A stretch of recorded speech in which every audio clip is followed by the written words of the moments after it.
In Kanye's recent interview with Piers Morgan, he said this. Okay, let me phrase it like this. I'm about to suggest to you how you may grow if you choose to grow this way. And you can ignore me. You can ignore me.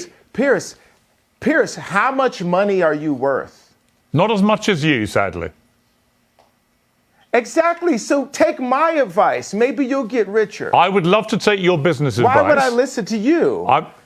Now, when I first heard this, I was thrown off because it didn't seem relevant to any of the points that Piers was making in response to Kanye. And it seemed as though to me that Kanye was using the fact that he became wealthy as a way to justify that he's more qualified than Piers on this subject in some sense. But the more that I thought about it, I was reminded of one of the dangers of money that the Bible warns us about. The book of Proverbs says, "The rich are wise in their own eyes. One who is poor and discerning sees how deluded they are." The point of the proverb is that money doesn't magically make you wise on all topics, and it doesn't qualify you as having mental or intellectual abilities that have nothing to do with the amount of money that you have. But pretty often, people seem to think that it does, and I can personally understand why. In my own life, there was a point in the past that I noticed that I was making more money than anyone else in my family, and it made me feel pretty good about myself. And even though I wasn't anywhere near rich, I still started to feel like I was wiser than the rest of my family because I was able to do and accomplish what the rest of them weren't able to. But in reality, I was just overestimating my own abilities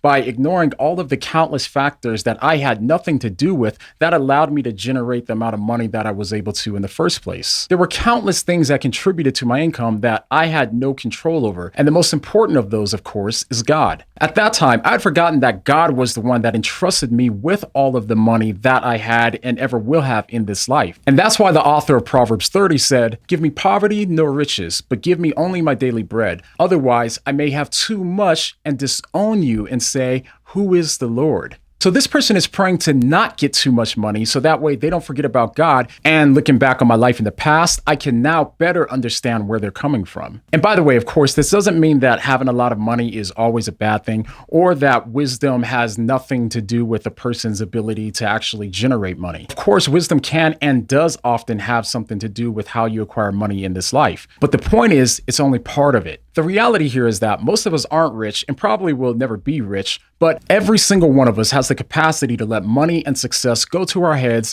and cause us to start overestimating ourselves and our abilities. So as we go on to acquire more money in this life, as the Proverbs say, we need to be careful not to become wise in our own eyes and also be good stewards with the money that God has entrusted us with. Just some quick food for thought.